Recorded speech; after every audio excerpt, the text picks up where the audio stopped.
Y grábenos, don David. Bueno, vamos ya a otros temas, vamos ya por fin al programa Sin Censura.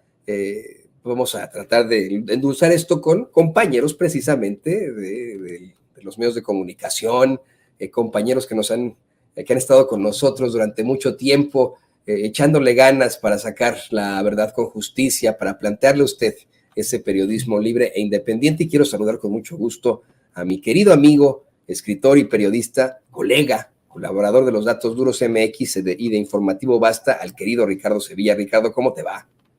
Muy bien, querido Toño, público memorioso, aquí listos para hacer la víbora chillar, como ya es nuestra característica en este medio independiente y libre, como el viento, como dice mi querido Vicente Serrano. Un gusto saludarte a ti, al público memorioso, querido Toño.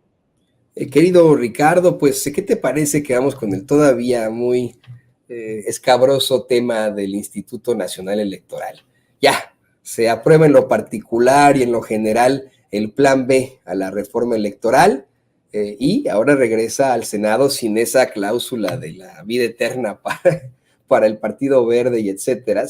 Esto ha provocado que los conservadores sufran de sus sisiriscos aquí y allá, ¿no? Han estado muy participativos en las redes sociales, pero pues al estilo, ¿no? De los niños chiquitos cuando están enojados con algo, haciendo berrinche, con planteamientos verdaderamente cuestionables. Y pues hay datos, están los datos duros que tú manejas, que tú conoces, que tú investigas, datos que no se pueden pues olvidar, que no podemos ignorar de ninguna forma.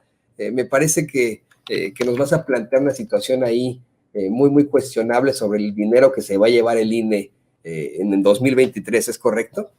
Así es, querido Toño. Y es que fíjate que el Consejo General del INE, del Instituto Nacional Electoral, ya se aprobó un presupuesto para el ejercicio fiscal 2023. Es un presupuesto pues bastante jugoso, diría yo. Son cerca de 14,000 millones de pesos. Lo decimos siempre con datos duros, 13,987 millones 856,773 pesos, así para que lo tenga usted claro, lo que refleja pues que sí hubo un recorte aprobado por la Cámara de Diputados, pero los consejeros del INE y sus voceros ya están llorando, ya están pataleando y salieron a asegurar que el organismo electoral funcionará a pesar del recorte a su presupuesto por parte de la Cámara de Diputados. Pero, a ver, dejémonos de cosas, dejémonos de especulaciones.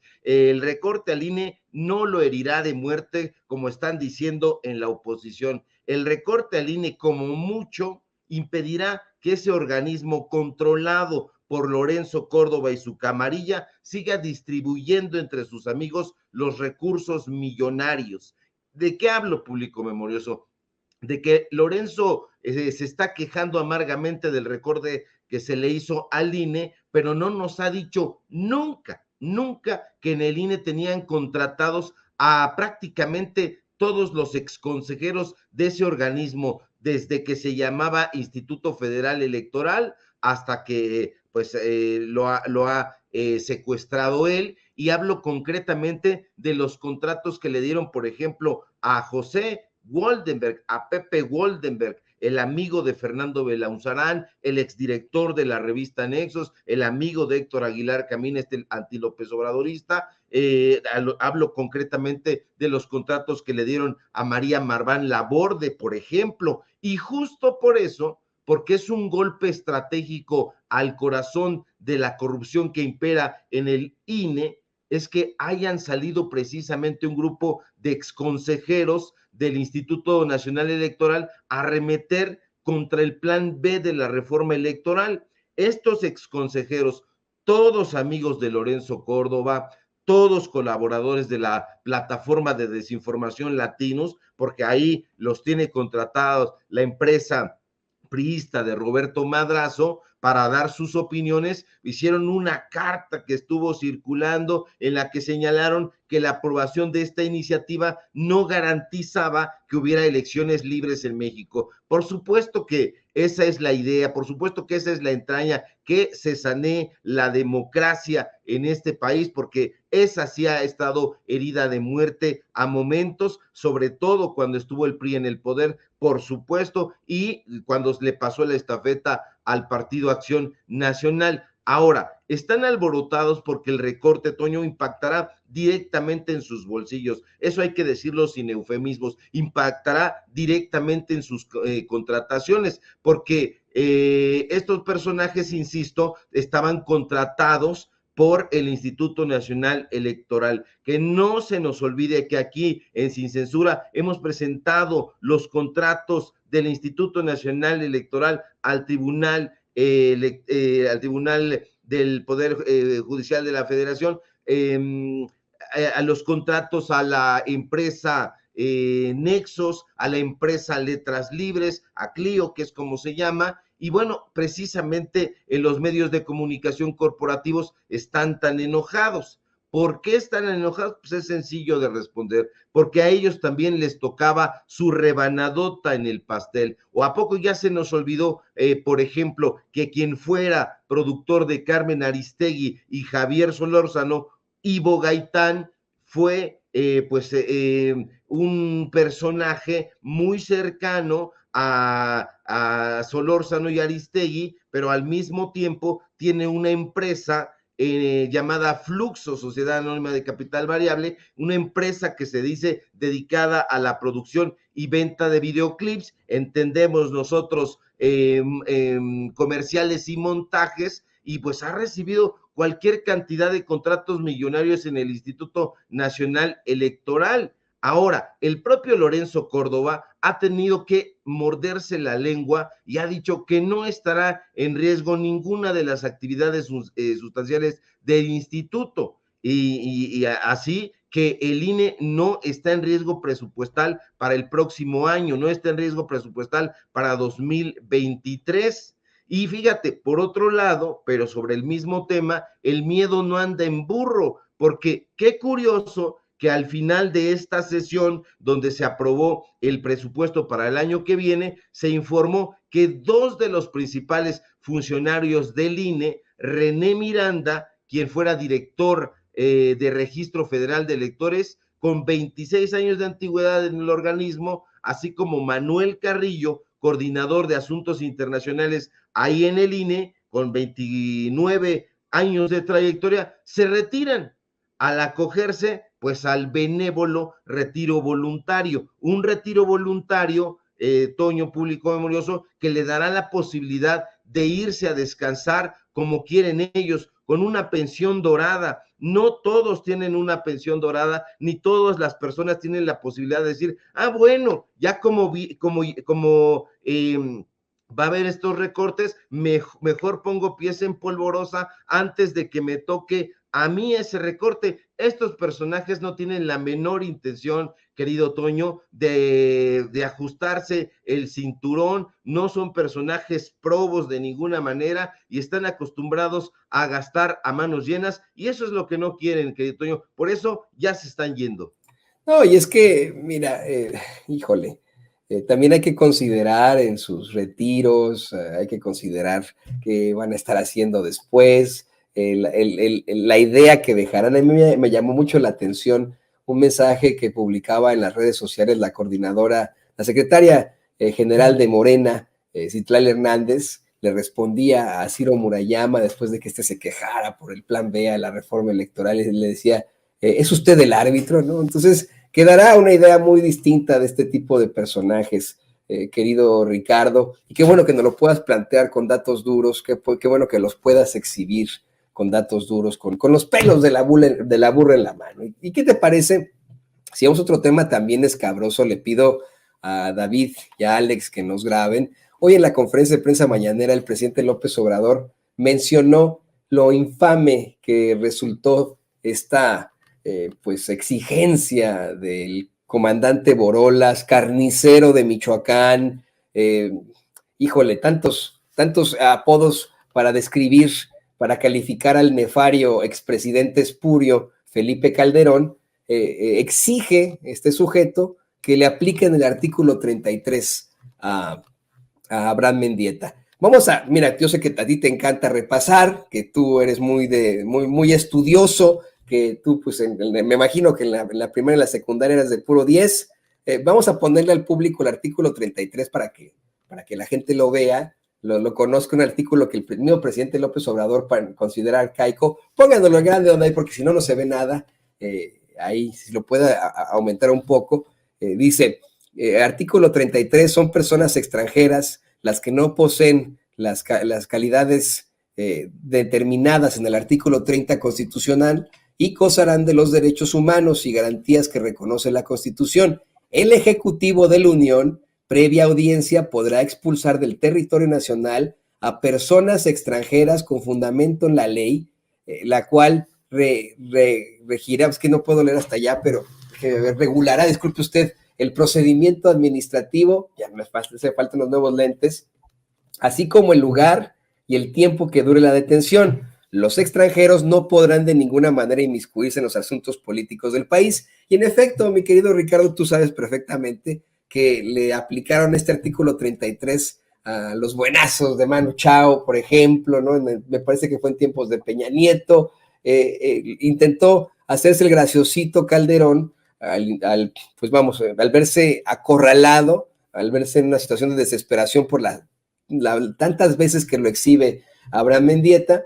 Y hoy el presidente López Obrador dijo que Abraham Mendieta es una persona de primera, que es un tipazo, que es, uno de los grandes idearios de la Cuarta Transformación, que le ofrece todo su apoyo y que tan es indignante esta situación de Calderón exigiendo que le apliquen el 33 y luego yéndose a vivir a España gracias a José María Aznar, que va a buscar derogar este artículo, el artículo 33.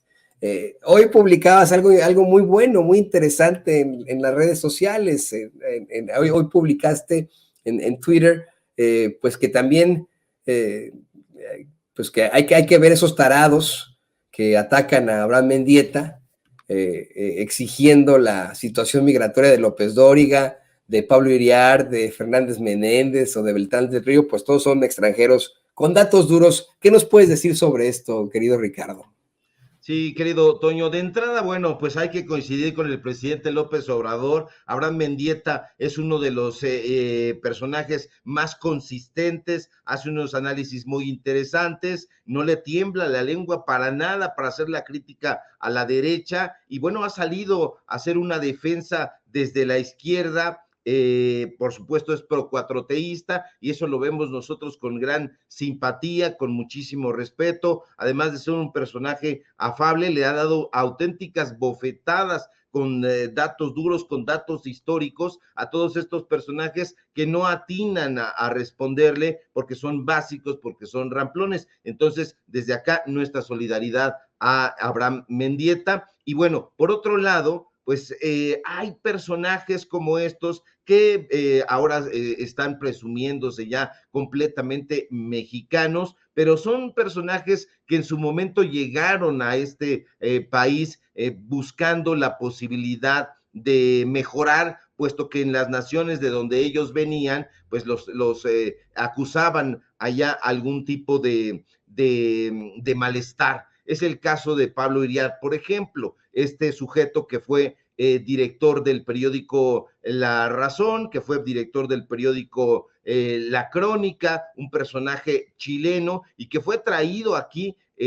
prácticamente de la mano por Jorge Fernández Menéndez, otro sujeto que yo enuncio en este tuit que mencionas, un personaje argentino y que han sido muy cercanos al PRI y concretamente han sido cercanos a Carlos Salinas de Gortari, han sido cercanos a la familia Caguashi Macari, Caguashi Gastín, los dueños del periódico Crónica, un periódico absolutamente derechoso, los dueños han sido muy trabajadores asaces de del Priato, del grupo Atlacomulco, que es el propietario de la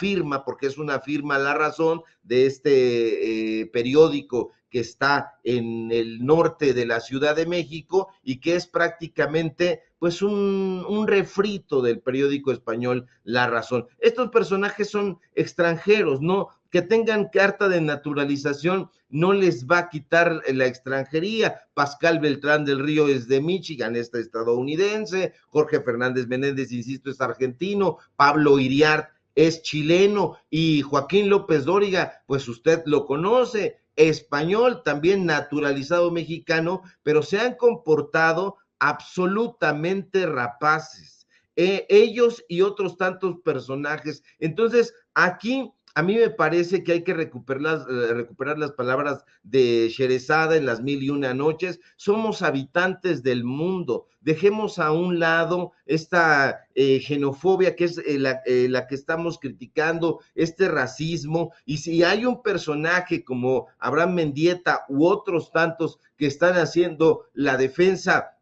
de la democracia en este o en aquel país, pues bienvenidos. Bienvenidos, que se vengan abajo esas fronteras ideológicas principalmente, porque viniéndose abajo las fronteras ideológicas nos vamos a dar cuenta de que podemos convivir en el concierto mundial, tal como que quería el gran Habermas. Es una sociedad global y eso ya no lo podemos parar, ya no lo podemos detener. Hay personajes que se dicen muy mexicanos y que han sido absolutamente lesivos al pueblo de México, que se han comportado como apátridas. El propio Felipe Calderón es un personaje que siempre está mirando hacia España. Enrique Krause, un personaje que está mirando hacia España, y mientras hay personajes como Abraham Mendieta que están defendiendo la democracia de este país, que están muy politizados, que están haciendo una defensa de la cuarta transformación y de la transformación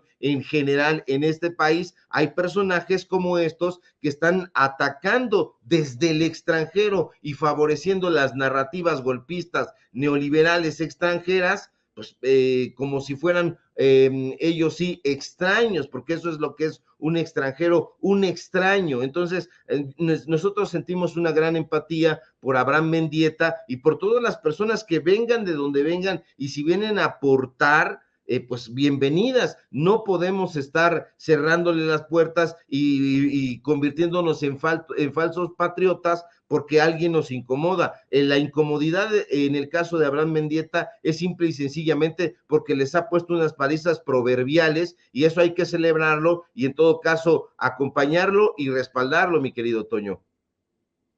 En definitiva, fíjate que la gran Chabela Vargas, quien nació, por cierto, en Costa Rica, pues era muy enfrentada precisamente por su origen, ¿no? Constantemente le decían a Chabela Vargas, oiga, pues ¿por qué se dedica a la música vernácula mexicana si usted es costarricense? Y la respuesta que les daba Chabela siempre me ha dejado muy, muy feliz. Les decía: los mexicanos nacemos donde nos da la chingada gana. Exactamente, ¿no? Esa es la realidad. Yo tengo 2 hijitos nacidos aquí en Estados Unidos, pero a mi niña, que ya habla y todo, y tú lo sabes perfectamente, he intentado siempre inculcarle su tradición y su origen mexicano, ¿no? Entonces ella siempre dice: yo soy mexicana, al mismo tiempo que estadounidense, y van a ser, pues obviamente, patriotas de su propia nación, como lo es, estoy convencido de eso, el gran amigo, compañero Abraham Mendieta, quien ha sido uno de los principales idearios de, pues vamos, de esta revolución de las conciencias. Esa es una realidad.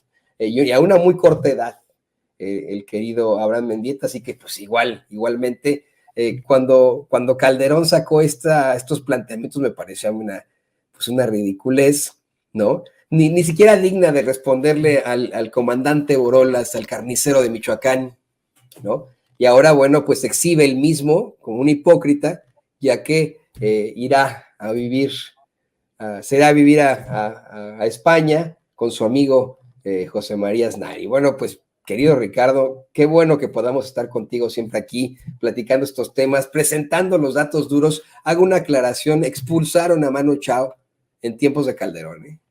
Fue en tiempos de Calderón. Estoy leyendo aquí una nota de la jornada del 27 de marzo de 2009, cuando analizaba a Gobernación aplicar el artículo 33 a Manu Chao, luego de que hiciera pues cuestionamientos a Felipe Calderón, precisamente a su gobierno, a la guerra contra el narcotráfico, en uno de sus conciertos. Pues ya regrésenos a Manu Chao, ¿no? Ojalá y pueda regresar algún día, querido Ricardo. Por supuesto, y ahí les regalamos ahí a una buena tropa de estos apátridas. Y fíjate, fue en la época de Calderón, justamente en la época de Calderón fue cuando a través de él se solicitó a España varias cosas, varios favores para Enrique Krause, para José Woldenberg. A Enrique Krause se le dio en ese momento la carta de naturalización, aquí la presentamos también en su momento en Sin Censura. José Woldenberg y Enrique Krause, siempre Enrique Krause, recibieron ahí un reconocimiento de parte de la monarquía española. Allá fueron muy campantes, ambos personajes judíos, que se dicen liberales, que se dicen demócratas, y fueron a recibir este premio de la monarquía. Y bueno, de una monarquía católica. Nos parece eso bastante incongruente, pero a ellos no, porque las cosas que hacen el compañero de enfrente las ven muy críticas, pero pues como dice el dicho, son expertos en ver la paja en el ojo ajeno, y ellos traen pero un verdadero arbusto atravesado de incongruencias y no lo ven de esa manera. Pero afortunadamente, pues nosotros estamos recuperando la memoria histórica, porque es muy importante, y justo por eso le pedimos al público memorioso que haga este recorrido histórico, porque quien no recuerda la historia está condenado a repetirla, y con ello repite los errores, querido Toño. Cicerón, el gran Cicerón decía eso, mi queridísimo Ricardo Sevilla. Bueno, pues muchas gracias por acompañarnos aquí, como siempre, poniéndote las pilas, explicándonos todos estos temas. ¿Por qué no nos compartes tus redes sociales para que la gente se ponga en contacto contigo? Claro que sí, querido Toño, un gusto siempre comparecer aquí contigo y acompañarte en Sin Censura. Síganme, por favor, en mis redes sociales, en Twitter, @SevillaCrítico, en Facebook, Ricardo Sevilla, así nada más. Síganme, por favor, en el diario Basta, donde escribo una columna. Síganme, por favor, en Paralelo 24, este portal de investigaciones especiales. Síganme, por favor, en Los Datos Duros, Ricardo Sevilla, Los Datos Duros. Hoy tenemos informativo en punto de las 8:30, y síganme, por supuesto, aquí en La Familia Sin Censura, donde somos orgullosamente miembros, le duela a quien le duela, le moleste a quien le moleste, y aquí vamos a estar al pie del cañón, querido Toño. Te mando un fuerte abrazo, que tengas un excelente fin de semana, y estamos al habla. Muchas gracias, querido Ricardo. Un abrazo para ti. Ahí lo tiene usted, al gran analista, escritor, colega periodista, Ricardo Sevilla. Y antes de que se me olvide, ahí está Calderón muy exigiendo el 33, pero pues uno de sus mejores amigos y quien fuera su secretario de Gobernación era español, Juan Camilo Mourinho, que en paz descanse. Quiero darle la bienvenida ahora a otros dos amigos y grandes analistas de este espacio. Saludo con muchísimo gusto a Sofía Lameiro, a la analista política, militante de Morena y feminista obradorista. ¿Cómo estás, Sofía? Hola, muy bien, muchas gracias. Muy contenta de estar aquí con ustedes. Y también saludo con muchísimo gusto al doctor en políticas públicas, a Víctor Aramburu. ¿Qué tal, doctor? ¿Cómo estás?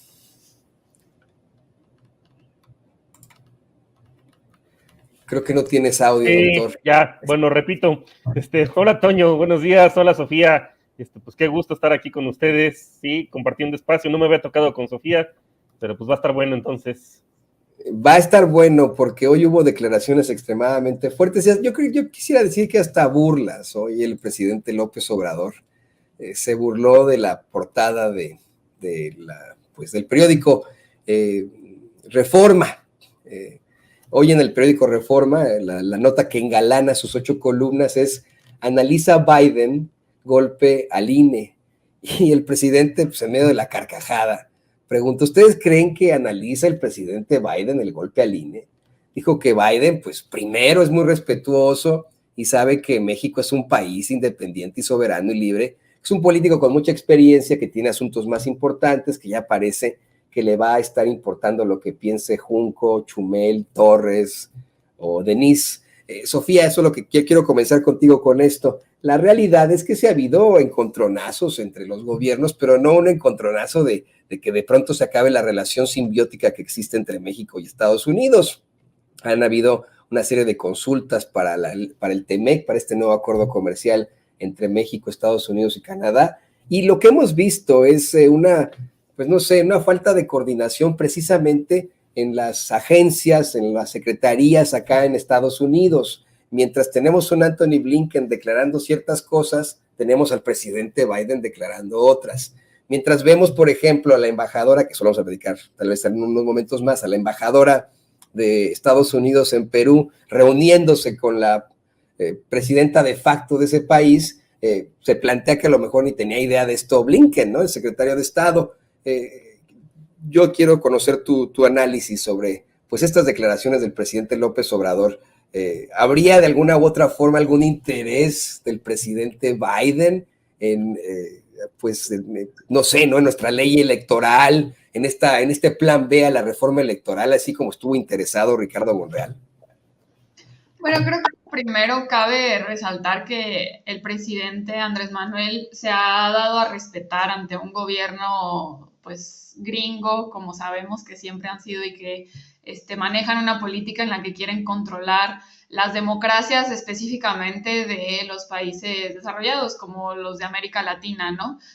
Pero pues el presidente ha marcado la línea y sobre todo ha sabido qué hilos jalar, ¿no? Lo hizo con el expresidente Trump y lo hace ahora con Biden. Y creo que eso resalta pues que México sí puede darse a respetar, que es una política exterior que hemos tenido que es muy diferente a la que tuvimos en años pasados, ¿no? Con los gobiernos neoliberales y que solamente se ponían de pechito para que América, bueno, que Estados Unidos nos dictara pues la línea, ¿no? Sobre lo que debíamos de hacer. Y creo que en este sentido, pues el presidente de México se ha demostrado también como alguien que lleva la delantera en América Latina, ¿no? Y de alguna forma busca el fortalecimiento de las democracias de toda América Latina, porque justamente hay una idea y hay también una concepción, pues, de que mientras se respete una democracia, se seguirán respetando las demás democracias de América Latina, ¿no? Y creo que, bueno, hemos visto algunos ejemplos que nos preocupan, lo vimos en el caso de Bolivia, cuando fue el golpe de Estado, que Estados Unidos pues también estuvo ahí medio queriendo respaldar el golpe de Estado porque no les convenían las políticas que había implementado Evo Morales. Y también parece ser que hemos visto situaciones similares en Perú, en el caso de Perú, ¿no? Obviamente creo que el presidente no se las toma pues a la ligera, pero también tiene muy en claro que la oposición realmente no marca una pauta en la política exterior que tiene México, ¿no? Y que también el gobierno de Estados Unidos no sería tan burdo y tan torpe para darles tanta continuidad. Creo que debe de haber algún interés sobre la política de democracia que las políticas de democracia que aprobamos o no aprobamos acá en México, pero también me parece que la oposición ha exagerado de manera extraordinaria la reforma del INE y que en realidad, pues como lo hemos dicho siempre, quieren defender algo que jamás ha estado en peligro, ¿no? Jamás se ha propuesto desaparecer el INE, jamás se ha propuesto que deje de haber consejeros, jamás se ha propuesto un desajuste en el árbitro de las fuerzas políticas en México, ni se ha propuesto algo escandaloso como la reelección o algo por el estilo, ¿no? Sino las propuestas, tal vez la más fuerte puede ser la elección de los consejeros, que ahí fue pues donde se dio más debate, pero la realidad es que pues la propuesta de reforma electoral que manejó el presidente, pues tenía que ver con el bajar el presupuesto que se destinaba a los partidos políticos y al Instituto Nacional Electoral, además de agregarle más atribuciones al Instituto Nacional Electoral, ¿no? Pero creo que en los términos en los que la oposición ha manejado cómo se según esto se planteaba la reforma electoral, pues creo que jamás se ha visto preocupado Estados Unidos por eso, ¿no? Porque de nuevo, creo que la reforma electoral jamás planteaba un peligro para la democracia mexicana, pero sobre todo no planteaba un peligro para Estados Unidos, ¿no? En los términos que la oposición lo estaba manejando, ¿no? Pero sí, además creo que pues valía la pena la burla que hacía el presidente de, pues, ¿qué le va a andar importando al presidente de Estados Unidos lo que piense Chumel o alguno de los otros analistas tristes de la oposición, ¿no? Porque realmente han manejado con mentiras y con muchas medias verdades el tema de la reforma electoral, ¿no?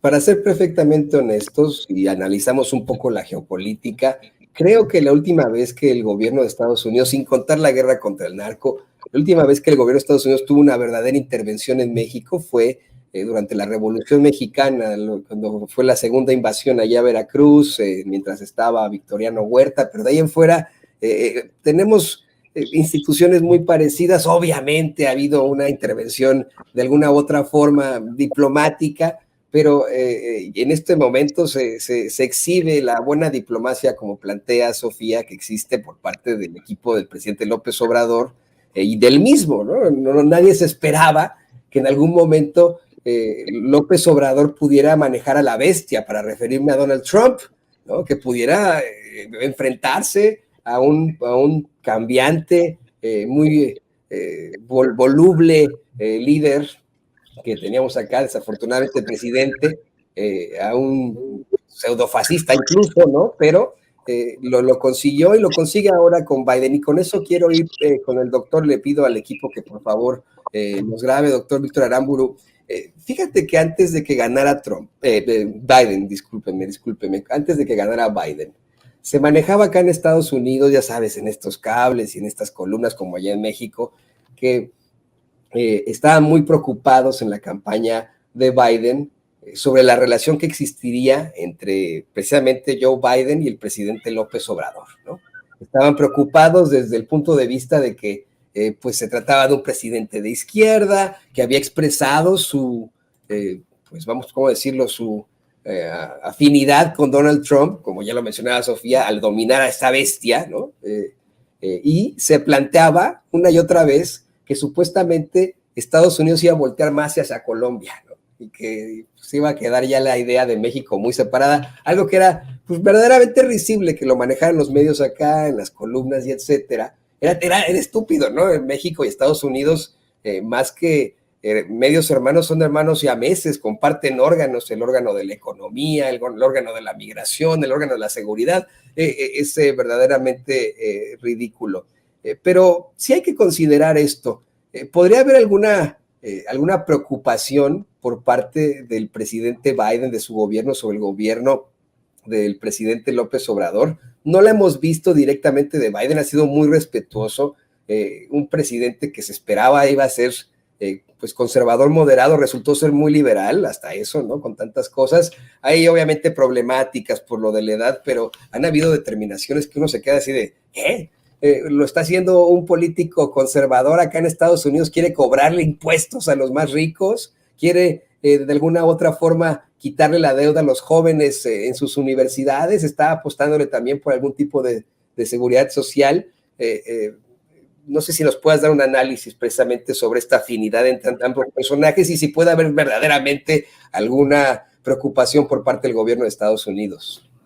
Pues yo empezaría con la famosa frase que dicen que el negocio de Estados Unidos pues son los negocios, ¿no? Entonces, en tanto no haya algo que amenace sus propiedades o que amenace las inversiones que tienen aquí en México y las ganancias de sus empresas, pues no tendrían por qué tener mayor problema. Digo, si vemos, pues en los golpes de Estado, sean duros, sean blandos, que ha patrocinado no solamente en América Latina, sino en varios países, es precisamente porque ha habido alguna nacionalización de por medio. Entonces, si uno piensa, bueno, pues el primero, ¿no?, que se estrena la CIA dando golpes de Estado en Irán, con el primer ministro Mossadegh, pues fue porque nacionalizó el petróleo. De hecho, varios años después que México, casi 2 décadas después. Y no lo hicieron quizá con México en el 38 con el presidente Lázaro Cárdenas, fue porque pues estaba la premura de la guerra mundial, entonces no les convenía echarse otro pleito. Y de alguna forma estamos un poco en una coyuntura parecida. Pues finalmente el presidente López Obrador no ha expropiado nada, ¿no? En ese sentido, sí ha subido las tasas, bueno, no han subido las tasas como tal, más bien se está aplicando la ley que anteriormente no se aplicaba, y sí está habiendo mayor recaudación, particularmente para los grandes contribuyentes. Se han retirado algunos incentivos fiscales para transnacionales, no solamente de Estados Unidos, sino de varios países, incluyendo también a las mexicanas. En ese sentido, no es que haya una discriminación hacia las inversiones de Estados Unidos, no, sino que simplemente se está aplicando la ley y se están quitando a todos aquellos que obtenían rentas, fueran nacionales, o fueran extranjeros, o fueran del país que fuera. Que no se equipara la situación a, por ejemplo, cuando llega Salvador Allende a Chile, bueno, que el cobre ya estaba nacionalizado, pero se le quita un poco más el control. Podríamos pensar un poco también que fue la coyuntura con Evo Morales, ¿no? Y en general, pues casi siempre, después detrás de cada golpe de Estado, digo, sea duro, sea blando, patrocinado por Estados Unidos, pues hay alguna interés por ahí mayugado, ¿no? Y probablemente pues alguna expropiación o alguna nacionalización sin una compensación detrás. Y bueno, pues pues sí, como lo diría Porfirio Díaz, ¿no? En su momento, pues tan lejos de Dios y tan cerca de Estados Unidos, aunque quizá en este momento nos está beneficiando, pues México es el segundo socio comercial, o sea, de exportaciones, de que nosotros les exportemos a ellos, bueno, pues claramente, ¿no? O sea, ahí sí nos tienen totalmente dominados, más del 80% de las exportaciones mexicanas tienen como destino Estados Unidos, entonces a nosotros tampoco nos conviene un pleito, pero a ellos tampoco, porque México es el segundo socio comercial tanto para importaciones como exportaciones de ellos. Y si nos vamos a las economías más grandes de Estados Unidos, que son California y Texas, pues su principal socio comercial es México. Entonces, no les conviene ni a ellos ni a nosotros tener un pleito grande, ¿no? Y bueno, eso que comentabas de volver a ver a Colombia, pues no tiene sentido. O sea, Colombia, pues es un país de la tercera parte de México en términos poblacionales. Su vocación productiva sobre todo es primaria exportadora, o se exportan principalmente pues café, petróleo y bueno, algunos otros estimulantes, ¿no? Que sí tienen como destino Estados Unidos, pero vamos, o sea, no, bueno, y plátanos, sobre todo, ¿no? Si uno ve la marca esta, que además antes era la United Fruit, ahora es la chiquita, ¿no? Si uno ve los plátanos que venden normalmente en otros países, no es el caso de México, pero sí en Europa y en Estados Unidos son principalmente colombianos. Y en el caso de México, pues no, o sea, nuestras economías, México es un país con una vocación sobre todo de servicios e industrial, y la parte industrial está íntimamente ligada con Estados Unidos. O sea, por ahí algunos análisis, ya no los he visto más recientemente, pero pues eran interesantes, de ver, por ejemplo, las cadenas productivas, particularmente en los municipios de la frontera, y uno ve, o sea, cómo los procesos productivos pues están divididos y especializados entre los dos países, por ejemplo, de la industria aeronáutica, de la industria de automóviles, pero también, bueno, pues de muchas otras cosas, o sea, también de electrónicos, etcétera. Y normalmente, pues aprovechando la todavía diferencia sustancial entre salarios, aunque se ha ido reduciendo esa brecha, pero la sigue existiendo, México se especializa en todos esos procesos productivos que son intensivos en mano de obra, porque la mano de obra aquí es más barata, mientras que nada más uno cruza la frontera y ahí están los procesos productivos especializados en capital. Entonces, un mismo bien que puede ser una pantalla, puede ser un celular, puede ser equipo médico, puede ser, hay un montón de industrias que están ligadas, puede ser partes para avión, partes para coches, cruzan muchas veces la frontera en este proceso de ensamblaje. Y hay todavía una coyuntura, bueno, esto ya más bien es un tema estructural que no va a cambiar, y al contrario, se va a profundizar en el mediano y largo plazo, que pues es el desacoplamiento de la economía, digo, no al 100%, pero un mayor desacoplamiento entre las economías China y de Estados Unidos, el conflicto geopolítico que a su vez también tienen con Rusia, y pues no quisieran tener un tercer frente, ¿no? En este caso, que fuera México, al contrario, siempre que Estados Unidos ha tenido un conflicto a nivel internacional grande, como en su momento fue la Primera Guerra Mundial, lo último que querían era pues venirse a tener un problema en su frontera, ¿no? De ahí que pues el famoso telegrama Zimmerman, ¿no? Que fue interceptado por el gobierno de Estados Unidos y pues le dieran todas las facilidades en su momento a Venustiano Carranza, incluyendo el reconocimiento y pues también armas, ¿no? Para combatir a Pancho Villa, y Pancho Villa también lo sabía bien. Luego en la Segunda Guerra Mundial, pues por eso fue que también pues no objetaron la nacionalización del petróleo y pues después, al contrario, lo que ya querían era pues que se les surtiera de petróleo para el esfuerzo de guerra, y en esa época fue de bonanza para México, pues porque se protegieron a las industrias nacionales, ¿no? De las importaciones que venían de Estados Unidos. Estados Unidos estaba totalmente volcado al esfuerzo de guerra. Se incrementaron las inversiones, de hecho, aquí también, de varios capitales, que pues México era un lugar seguro, y es lo que estamos viendo un poco actualmente, o sea, dentro de todo, por eso es que el peso se está apreciando, o al menos no se ha depreciado, pero se ha apreciado incluso un poco, pues porque México, los inversionistas lo saben, o sea, una cosa podrá ser que sí, efectivamente, el gobierno del presidente López Obrador tiene un giro a la izquierda, pero otra cosa es, viendo la circunstancia internacional, pues es un país seguro en ese sentido para sus inversiones, y de ahí que estemos viendo el fenómeno del nearshoring, que creo que ya lo hemos platicado, que muchas industrias, pues están, incluyendo las chinas, se están viniendo a relocalizar a México, porque pues lo ven como un destino seguro, cerca de Estados Unidos. Entonces en ese sentido se ahorran un montón de costos de transporte, pero pues también se ahorran trabas burocráticas al tener el Tratado de Libre Comercio, no solamente con Canadá y con Estados Unidos, sino también con varios países de América Latina, de Europa y varios incluso de Asia. Entonces, pues en ese sentido, México es un aliado ahorita para Estados Unidos y lo va a hacer en el mediano y largo plazo. Pues lo último que quieren, y eso es una cuestión de seguridad nacional para Estados Unidos, lo último que quieren es tener incertidumbre e inseguridad en su frontera, por una parte. Digo, y eso no quiere decir que no se metan en los asuntos internos, no, sí lo hacen, pero lo hacen de manera muy medida, muy pausada, y también, que a lo mejor eso lo comentaríamos más adelante, pues luego también el Servicio Exterior de Estados Unidos y las agencias de Estados Unidos se mandan solas, ¿eh? O sea, también hay que decirlo, no necesariamente es que tengan una orden expresa del presidente Biden, como a lo mejor es algo que posiblemente pudiera estar sucediendo en Perú, ¿eh? Que a lo mejor la embajada se esté manejando sola. Como lo que pasó con Ucrania, la embajada de Ucrania en México, que hizo estas declaraciones sumamente racistas, discriminadoras en contra de nuestra gastronomía y nosotros como mexicanos, y que el gabinete de Zelensky dijo, no, nosotros no dijimos nada contra López Obrador. Fíjense que hay algo importante en este tema. Sigamos con este clip, queridos compañeros. Hay algo que tenemos que plantear claramente. Creo que al presidente López Obrador, sin que suene a papacho al presidente o a la Cuarta Transformación, ha sido tomado en serio por los líderes del mundo. Imagínense la idea que tenían de alguien como Enrique Peña Nieto, ¿no? Ni siquiera hablemos de Felipe Calderón, de alguien como Enrique Peña Nieto. Es más, ¿por qué no ampliamos un poco en este tema? Le pido a los compañeros que ahora sí nos graben.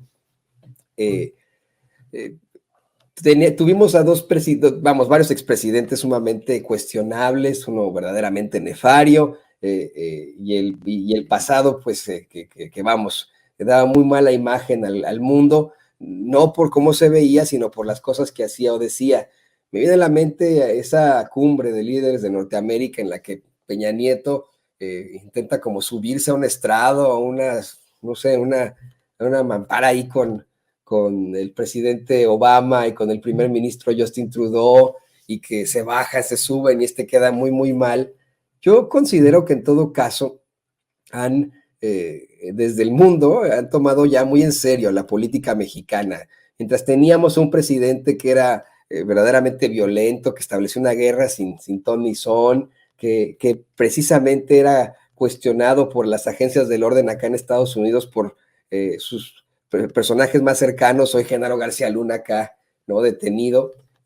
Después tuvimos a Peña Nieto, y ahora hay alguien a quien pueden tomar en serio, como tomaron en serio en su momento a Lázaro Cárdenas, como decía el doctor Víctor Aramburu. FDR, Franklin Delano Roosevelt, sí, en efecto se enfrentaba a una situación terrible de la Segunda Guerra Mundial, y su inicio, su entrada a la guerra, y etcétera, pero pues tal vez vio como un soporte en México. ¿Tú cómo ves, Sofía, este papel que le dan los líderes del mundo al presidente López Obrador? Una vez más queda como el segundo líder con mayor respaldo de su pueblo, ese presidente al que los conservadores minimizaron, que decía, pues ni habla inglés, ¿qué tipo de política externa puede tener? Bueno, pues la del respeto. Ni el gobierno de Estados Unidos ni con Trump ni con Biden se metieron con el gobierno de México por vamos, darse a respetar, en mi opinión, y porque ahora sí lo toman en serio.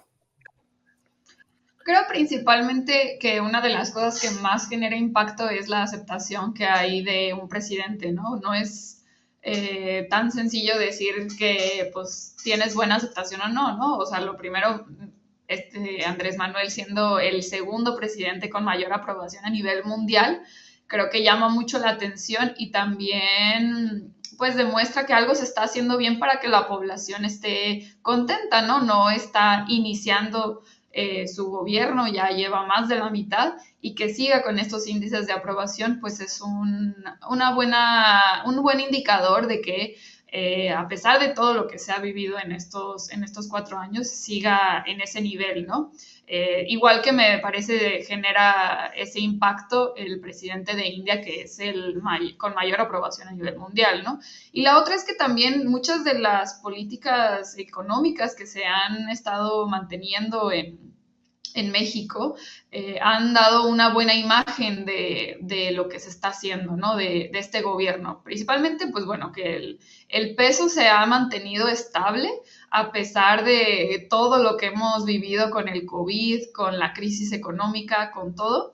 Esto, pues, marca que hay una fortaleza en la economía mexicana, y lo otro también es que pues está generando México confianza por inversionistas, ¿no? Esta seguridad de que se les va a respetar las condiciones, que van a mantener, que van a poder continuar haciendo pues dentro de los parámetros de la ley, obviamente sus actividades económicas, y que justamente hay menos corrupción, obviamente genera todavía una mejor imagen del país respecto a que aquellos que están generando actividades económicas pues puedan estar interesados en México, y sobre todo esto genera también una repercusión en lo político, ¿no? Pero también, y ya por último con esto cierro, que creo que a partir del inicio del gobierno del presidente Andrés Manuel, se ha implementado realmente una política de respeto al país, ¿no? Anteriormente pues no se le daba tanta importancia o no lo veíamos con los gobiernos neoliberales,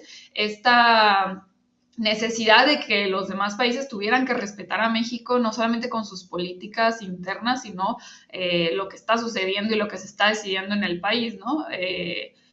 Y el presidente lo ha llevado a cabo, y también ha pedido que se maneje de la misma forma a otros países, ¿no? Esta política exterior de respetar las democracias y de respetar la voluntad popular que hay en cada uno de los países, pues se ha pedido que se respete para toda América Latina y en realidad para todos los países del mundo, ¿no?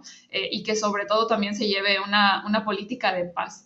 Esto, que se lleve esa iniciativa y además se exija a otros países, especialmente a quienes como Estados Unidos quieren intervenir en asuntos exteriores, pues marca, pues genera un impacto en el que los demás países voltean a ver a México para decir, oye, pues qué está pasando allá, ¿no? Que se están haciendo las cosas bien, pero sobre todo hay una camaradería, por decirlo de alguna forma, para continuar con el respeto y con las buenas relaciones con todos los países, no solamente con los países, como le dicen por ahí, de potencias mundiales, pero creo que pues esa es una de las partes que ha generado una imagen muy positiva del país. Es algo que le han reprochado muchísimo los republicanos al presidente Biden aquí, la supuesta falta de liderazgo que existe en la región, en toda América, el liderazgo en la guerra con Ucrania, en efecto, y creo que en eso sí podemos hablar, ¿no? De la consolidación de un nuevo líder de las Américas, del continente americano. Verdaderamente no quiero sonar a un apapacho a López Obrador, pero verdaderamente no hay comparación de ninguno de los líderes de todo el continente con López Obrador. Esa es la realidad, como bien plantea Sofía. Le pido al equipo que nos grabe ya para concluir con este tema con el doctor Víctor Aramburu. Doctor, tenemos hoy al presidente López Obrador hablando de cómo es que para los conservadores la democracia es válida cuando les conviene y que cuando no, son capaces de dar el golpe de Estado. Del libro de texto es tener que los golpes de Estado fueron siempre implantados por la CIA, implantados por Estados Unidos y etcétera, pero hoy podemos pensar en un golpe blando proveniente de otras ultraderechas en el mundo, proveniente incluso de la misma ultraderecha mexicana. Esa sí es la realidad. Hoy incluso el presidente aseguró que pues el INE ayudó a robarles la presidencia en 2006 y que por eso, pues, con eso no tienen autoridad moral. Tú ves esta cercanía del golpe blando, ya ni siquiera ya no tomando en cuenta al gobierno de Estados Unidos, sino al conservadurismo mexicano y a la ultraderecha internacional. Claro, pues ya es como el manual, ¿no? Antes los golpes de Estado los daba el ejército y bueno, sigue estando siempre atrás el ejército, ¿no? En el caso de Bolivia, pues los vimos apoyando al gobierno y bueno, y masacrando más bien, o sea, más que apoyar, reprimiendo y masacrando al pueblo. En el caso del gobierno de Yanine Áñez, lo estamos viendo actualmente en Perú, pero normalmente ahora ya empiezan pues con una cierta pantalla de legalidad. Si uno se va a los golpes militares de Pinochet y de Videla, por ejemplo, en su momento, pues la legalidad era lo último que les importaba. Se imponían, nombraban una junta y pues a ver quién me dice que no, ¿no? Pero ahora, como ya no existe el pretexto pero déjame, te interrumpo ahí, pero tenían a Nixon, Nixon y este secretario de Estado, que siempre se me olvida su nombre, Kissinger, ¿no? Eran los Kissinger, que estaban detrás de esta, pues, de la operación Cóndor, de esta situación tan terrible que ocurrió en toda Latinoamérica. Y estamos hablando de un presidente que, pues, algunos quisieron, pero que tuvo que renunciar a su cargo, que era, pues, muy al estilo Calderón, ¿no? Sí, de la guerra contra las drogas, igualito, para criminalizar a movimientos sociales más que otra cosa, porque el último que le importaba era seguramente el tema de las adicciones, que además realmente en ese entonces era muy bajas, ¿no? Sí, pero bueno, en ese entonces al menos tenían el pretexto del comunismo. Entonces, pues los militares que llegaban al poder siempre decían pues que estaban salvando al país del marxismo, leninismo, etcétera, ¿no? De la dictadura comunista. Y entonces, pues en un arranque nacionalista, pues daban un golpe de Estado. Ese pretexto ya se acabó. Y en América Latina, pues, ¿qué puedes apelar? O sea, al islamismo, pues no. O sea, que es como el otro espantapájaros que tienen, ¿no? Para mantener dictaduras, por ejemplo, como en el caso de Egipto, aunque pues esa ya medio se los volteó. Ya no pueden apelar pues a básicamente nada, ¿no? Entonces, pues tienen que tener cierta pantalla de legalidad, que fue pues lo que hicieron en el caso de Bolivia, fue lo que hicieron, lo que están haciendo ahorita en Perú. Y sí, muchas veces pues es la oligarquía local con la anuencia al menos o la bendición pues muchas veces de la embajada de Estados Unidos o del gobierno de Estados Unidos o de algunos oligarcas de Estados Unidos que pues, normalmente suelen operar de manera conjunta. Entonces, en el caso de México, pues es lo que vemos que están tratando de hacer, ¿no? O sea, no se les quita esas costumbres decimonónicas, ¿no? De apelar a la metrópoli. Vamos, esa meme que cada rato sacan de unos mexicanos yendo a pedirle a Maximiliano que venga a México, pues sigue siendo muy vigente. Entonces, o de irnos a acusar, ¿no? Con el rey de España, bueno, de ir a acusar al presidente, de ir a acusar a Morena y de ir a acusar al poder legislativo con el rey de España, como si todavía pudiera hacer algo, ¿no? Como si tuviera alguna suerte de poder legítimo, no sé si por la gracia de Dios, como dirían en el caso de Franco, ¿no? De caudillo de España por la gracia de Dios, o alguna cosa de ese estilo.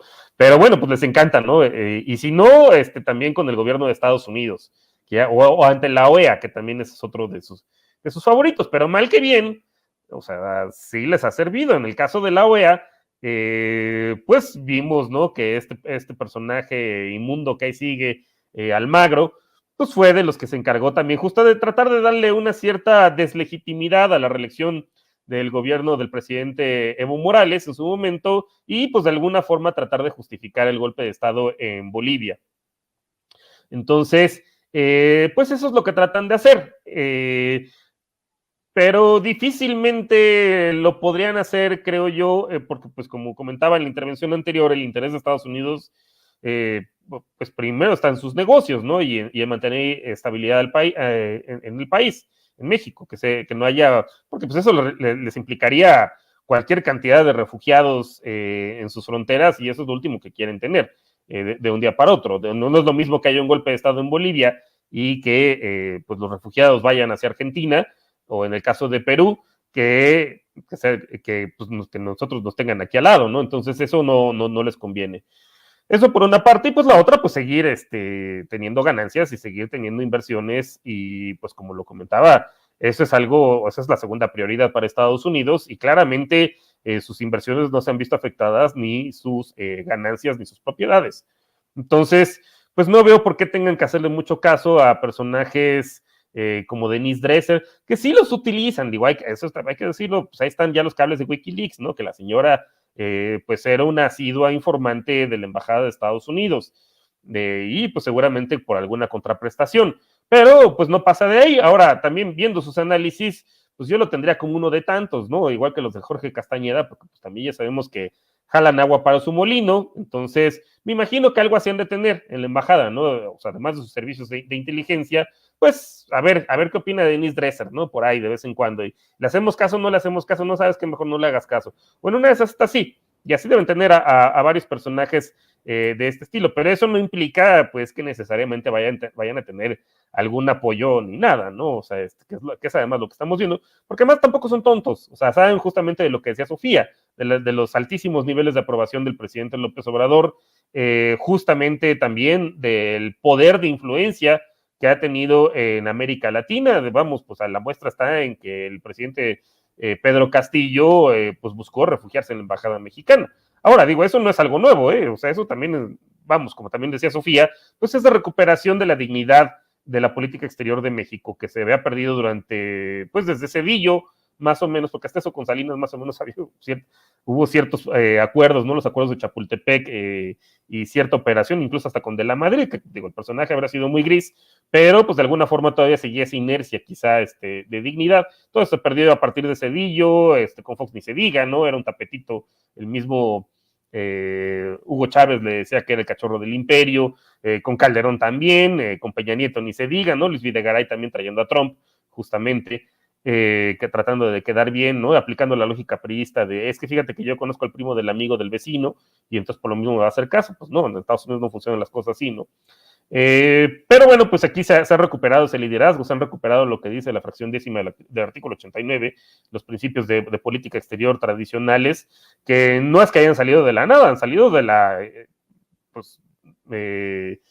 la historia un poco desgraciada de México, ¿no? De haber perdido más de la mitad del territorio, de haber sufrido varias intervenciones por parte de Estados Unidos, de Francia y de algunas otras potencias, que pues por eso pues decidimos en algún momento elevarlos a rango constitucional. Que los hayan violado Cedillo, Fox, Calderón y Peña Nieto, pues es otra cosa, ¿no? Pero pues ya se están retomando, y pues veo difícil, ¿no? Que a estos tipos de personajes, digo, están seguramente mucho en su imaginario, en sus fantasías, pero de ahí a que suceda en la realidad, pues es otra cosa. A mí me parece que son muy ilusos. Ya existe aquí la figura muy, híjole, cuestionable del lobista, y si ellos batallan muchísimo para, vamos, convencer al gobierno de ciertas cosas, imagínate tú a Denise Dresser. Pues es una cosa muy chistosona. Queridos amigos, queridos compañeros, les quiero agradecer por haberse quedado con nosotros en esta mesa de análisis, mesa de trabajo, que estuvo muy, muy interesante. Hay muchos comentarios en nuestras redes sociales. Sofía, ¿por qué no nos compartes tus redes sociales para que la gente se ponga en contacto contigo? Muchísimas gracias por la invitación, muy contenta de estar aquí con ustedes, con toda la audiencia de Sin Censura. Me pueden encontrar en Twitter como Sofía No Sabía, y en Instagram, Facebook y YouTube como Sofía Lameiro Díaz. Ahí tiene usted a la analista política, militante de Morena y feminista, obradorista, Sofía Lameiro Díaz, y querido doctor Víctor Aramburu, muy interesante, siempre te estoy leyendo ahí en Twitter. También compártenos, por favor, tus redes sociales. Sí, pues ahí me encuentran, mi estimado Toño, pues en @B de Víctor Aramburu Cano, ahí me encuentran en Twitter, también en la revista Sentido Común, en las columnas plebeyas, y pues de vez en cuando hay algún articulito en la revista impresa, bueno, y en el Dato Encerrado. Y pues bueno, ahorita estamos en receso de temporada, pero pueden buscar en YouTube, en el canal de Capital 21 con el hashtag Economía con Sazón. Los programas ahí están, también están en la barra de opinión. Y pues fue un gusto, mi estimado Toño, Sofía, haber coincidido. Y pues muchas gracias también a la audiencia de Sin Censura. Así es siempre un gustazo coincidir con ustedes. Y bueno, muchas gracias. Nos vemos la próxima. Espero volver a compartir micrófonos con ustedes. Fíjese que yo honestamente creo que continúa el fantasma del comunismo siendo una forma para espantar a los niños acá en Estados Unidos, el boogeyman, ¿no? Dicen, ¡ay, viene el fantasma del comunismo! Yo creo que lo siguen utilizando de muchas maneras. Pero bueno, grave.